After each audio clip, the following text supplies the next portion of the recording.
ভাবে উচ্চারণ করেন তার নাম জিব্রিল, জিব্রাইল, জিব্রাইল, জিব্রাইল, জিব্রিল। এই 5 ভাবে তার নাম উচ্চারণ করা হয়, আর এটা বিভিন্ন কিরাতের মাধ্যমে বর্ণনা করা হয়েছে। ইল, ইল মানে আল্লাহ সুবহানাহু ওয়া তাআলা, এ নিয়ে কোনো মতপার্থক্য নেই। জিব্রা মানে বান্দা বা দাস, তাহলে জিব্রাইল অর্থ আল্লাহর দাস, সুতরাং এটা হলো তার নাম এবং নামের অর্থ। রাসূল সাল্লাল্লাহু আলাইহি সাল্লাম এবং আল্লাহ সুবহানাহু ওয়া তাআলা কিভাবে তাকে সম্বোধন করতেন, এটা আসলে একটা মজার বিষয়। যখন আমি এই বিষয়ে গবেষণা করা শুরু করলাম, প্রথম দিন এটা দেখে খুব অবাক হলাম যে আমি বুখারী শরীফ থেকে জিব্রাইল আলাইহিস সালাম সম্পর্কে বর্ণিত সকল হাদিস সংগ্রহ করলাম। প্রথমে যে হাদিস জিব্রাইল আলাইহিস সালামের নাম উল্লেখ করা আছে, রাসূল সাল্লাল্লাহু আলাইহি সাল্লাম বলেন জিব্রিল সাল্লাল্লাহু আলাইহি সাল্লাম। আমরা সাধারণত জিব্রিলকে আলাইহিস সালাম বলে সম্বোধন করি, যার অর্থ তার উপর শান্তি বর্ষিত হোক, কিন্তু রাসূল সাল্লাল্লাহু আলাইহি সাল্লাম তার উপর সালাওয়াত পেশ করলেন সাল্লাল্লাহু আলাইহি সাল্লাম। রাসূল সাল্লাল্লাহু আলাইহি সাল্লাম এটা করলেন জিব্রাইল আলাইহিস সালামের উচ্চ মর্যাদার কারণে। আরেকটা ব্যাপার, রাসূল সাল্লাল্লাহু আলাইহি সাল্লাম প্রায় তার নাম বলে তাকে সম্বোধন করতেন না। জানেন কিভাবে করতেন? তিনি বলতেন যিনি আমার রবের নিকট থেকে আসেন। আল্লাহ সুবহানাহু ওয়া তাআলা বিভিন্ন উপায়ে তাকে সম্বোধন করেন, সবগুলো আমার পক্ষে বর্ণনা করা সম্ভব নয়, এটা আরেকটা বিশাল অধ্যয়নের ব্যাপার। যিনি আমার রবের নিকট থেকে আসেন, ইনশাআল্লাহ ভবিষ্যতে এই বিষয়ে আলোচনা করা যাবে। তবে সবচেয়ে কমন যে বিষয়টি আপনি পাবেন তা হলো রূহ, স্পিরিট, শব্দটি আত্মা। আল্লাহ তাকে বলেন আর রূহুল কুদুস, পবিত্র আত্মা। আল্লাহ বলেন আর রূহুল আমিন, বিশ্বাসী আত্মা। আল্লাহ বলেন রূহানা, আমাদের আত্মা। আল্লাহ তাকে আরো ডাকেন রাসূলুন কারীম, সম্মানিত বার্তাবাহক। সর্বশেষ আরেকটি নাম বলে আমরা অগ্রসর হব সময় স্বল্পতার কারণে। এই নামটি আল্লাহ বা রাসূল সাল্লাল্লাহু আলাইহি সাল্লামের পক্ষ থেকে নয়, বরং ওয়ারাকা ইবনে নওফলের কাছ থেকে, যিনি ছিলেন খাদিজা রাদিয়াল্লাহু তাআলা আনহার চাচতো ভাই। ওয়ারাকা বলেছিলেন ইনি হলেন আন-নামুস, আন-নামুস, যাকে মুসা আলাইহিস সালামের কাছে প্রেরণ করা হয়েছিল।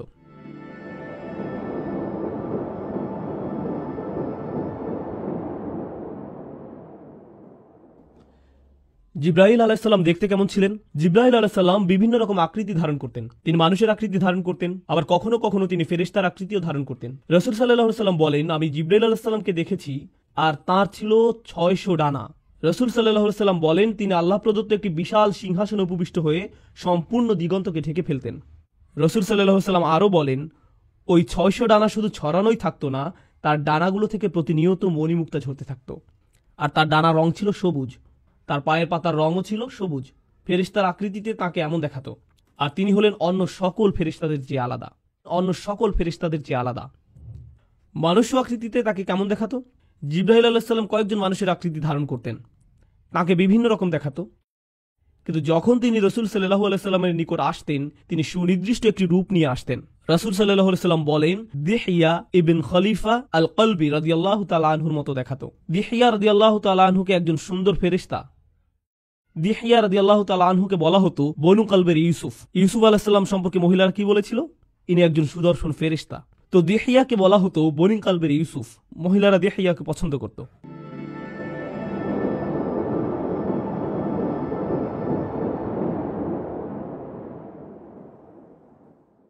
আল্লাহ সুবহানাহু ওয়া তাআলা এবং জিব্রাইল আলাইহিস সালামের সম্পর্ক কেমন? প্রথমত তিনি হলেন কালিমুল্লাহ মিনাল মালাইকা, ফেরেশতাদের পক্ষ থেকে যার সাথে আল্লাহ কথা বলেন তিনি হলেন জিব্রাইল আলাইহিস সালাম। আপনি হয়তো ভাবতে পারেন আল্লাহ কি সকল ফেরেশতাদের সাথে কথা বলেন? না, মানুষের মাঝ থেকে যেমন নির্দিষ্ট কয়েকজনের সাথে আল্লাহ সরাসরি কথা বলেন, ঠিক তেমনি ফেরেশতাদের মাঝ থেকেও নির্দিষ্ট কয়েকজনের সাথে আল্লাহ সরাসরি কথা বলেন।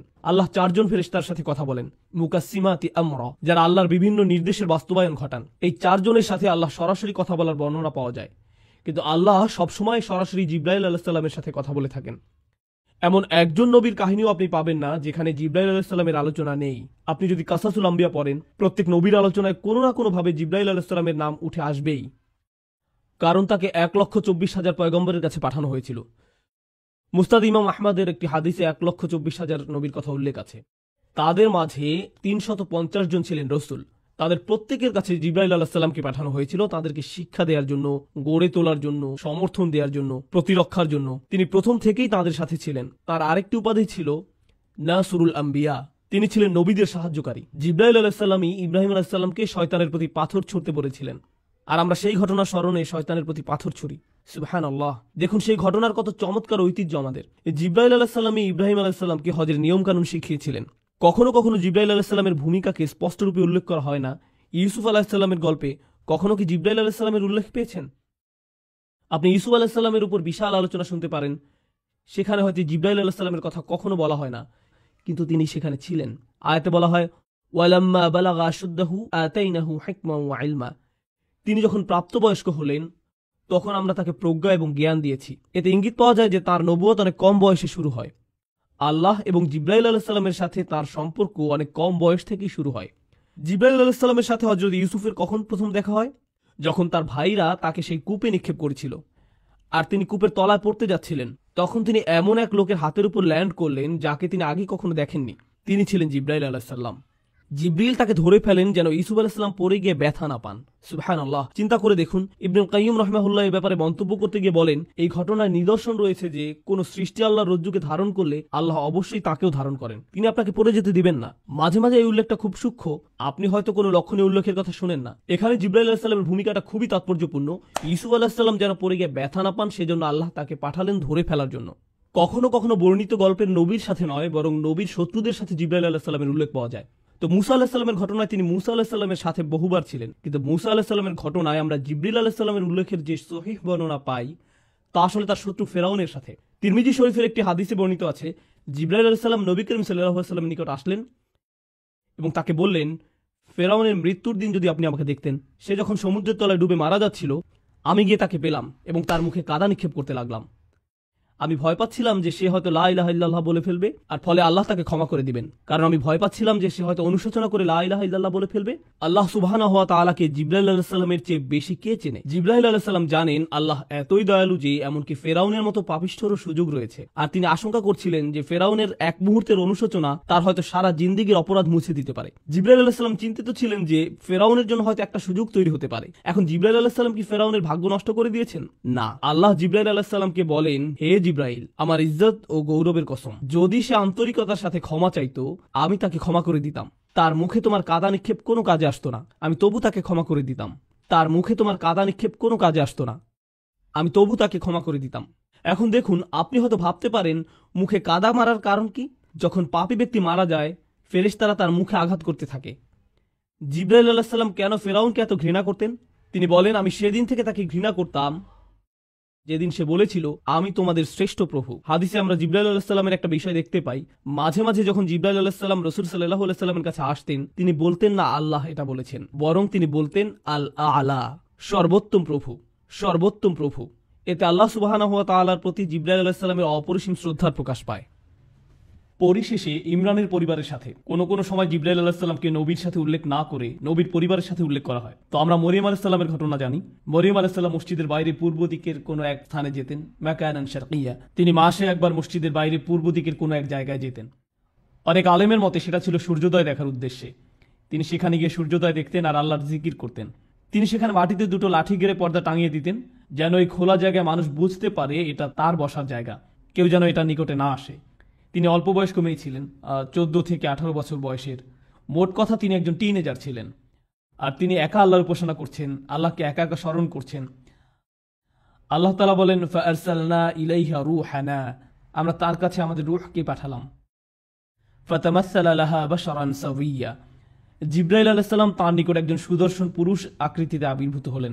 জিবরাইল আলাইহিস সালাম মুখ খুলে কিছু বলার আগেই মরিয়ম আলাইহিস সালাম তাকে দেখে বললেন, আউযু বিরহমানি মিনকা ইন কুনতা তাকিয়া, আমি পরম করুণাময়ের কাছে তোমার থেকে আশ্রয় চাচ্ছি যদি তোমার অন্তরে আল্লাহর কোনো ভয় থাকে, মানে যদি তোমার ন্যূনতম কোনো শালীনতা থেকে থাকে, ভাগো এখান থেকে, কোনো কথাও বলতে যেও না, মনে করো যে এটা কখনো ঘটেনি, যাও আল্লাহর নিকট ক্ষমা প্রার্থনা করো। তাই প্রিয় বোনেরা, যদি কোনো ভাই আপনার নিকট এগিয়ে আসে তাদের সাথে এভাবে আচরণ করার চেষ্টা করুন। দেখুন আরবিতে কথাটা বলেন, দেখুন কি ঘটে। যদি তিনি আরবি নাও বুঝেন, তিনি ভাববেন না এই আপুর থেকে দূরে থাকাই উত্তম। আমরা এই গল্পে যদি আবার ফেরত যাই তাহলে দেখবো যে মরিয়ম আলাইহিস সালাম জিবরাইল আলাইহিস সালামের সাথে পরে কথা বলেছিলেন। কিন্তু কেন? কারণ মরিয়ম আলাইহিস সালামের এভাবে কঠিন স্বরে কথা বলতে দেখে জিবরাইল আলাইহিস সালাম সাথে সাথে মানুষ্য আকৃতি থেকে ফেরেশতার আকৃতি ধারণ করেন। তিনি তার মানুষ্য আকৃতি ত্যাগ করেন এবং ফেরেশতার আকৃতিতে ফিরে যান। আর সেটা 600 ডানার পূর্ণ আকৃতি ছিল না। এরপর তিনি কথা চালিয়ে যান, ইন্নামা আনা রাসূলু রাব্বিকি লিআহাবা লাকি গুলামান যাকিয়া, আমি আল্লাহর একজন দূত, আপনার নিকট একজন পবিত্র সন্তানের সুসংবাদ নিয়ে এসেছি।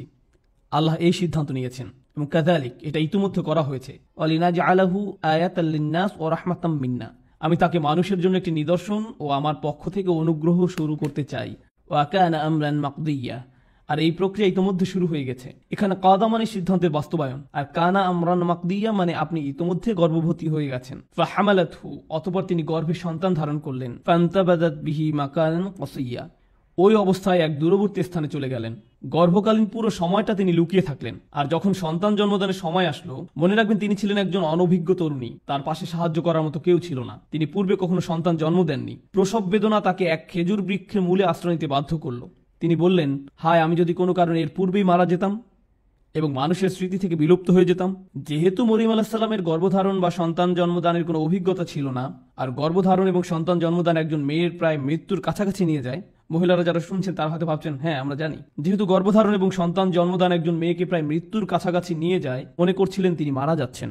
ফানাদাহা মিন তাহতিহা আল্লা তাহজানি। জিবরাইল আলাইহিস সালাম এই সময়টাতে তাকে সান্ত্বনা দিতে লাগলেন। আপনি মনে করছেন যে মানুষ আপনাকে নিয়ে কুৎসা রটনা করবে, কিন্তু বাস্তবতা হলো একসময় মানবজাতির কাছে ওহী পাঠানো হবে, আর তাতে উল্লেখ থাকবে যে অযকুর ফি কিতাবি মারিয়াম, এই কিতাবে মারিয়ামের কাহিনী বর্ণনা করুন। আর দেখো, কদ জাআলা রাব্বুকা তাহতাকা সারিয়া, তোমার পালনকর্তা তোমার পায়ের তলায় একটি নহর জারি করেছেন, আর তুমি খেজুর গাছের কাণ্ড ধরে তোমার দিকে নাড়া দাও, তাহলে তা তোমার উপর তাজা পাকা খেজুর ফেলবে। ফাকুলি ওয়াশরাবি ওয়াকররি আইনান, অতঃপর তুমি খাও, পান করো এবং চোখ জুড়াও। তোমার বাচ্চা তোমার চক্ষু শীতলকারী হওয়ার কথা, তোমার বাচ্চার দিকে তাকাও, কষ্টের দৃষ্টিতে নয়, সুখের দৃষ্টিতে। অতঃপর দ্বিতীয় পরীক্ষা আসলো, যখন তোমার সম্প্রদায় তোমার সন্তান সম্পর্কে জিজ্ঞেস করবে, তখন তুমি নিজের সমর্থনে কোনো কথা বলতে পারবে না। এবং ইতিমধ্যে মরিয়ম আলাইহিস সালামের পূর্ণ বিশ্বাস তৈরি হয়ে গেল যে আল্লাহর সাহায্য তার সাথেই রয়েছে।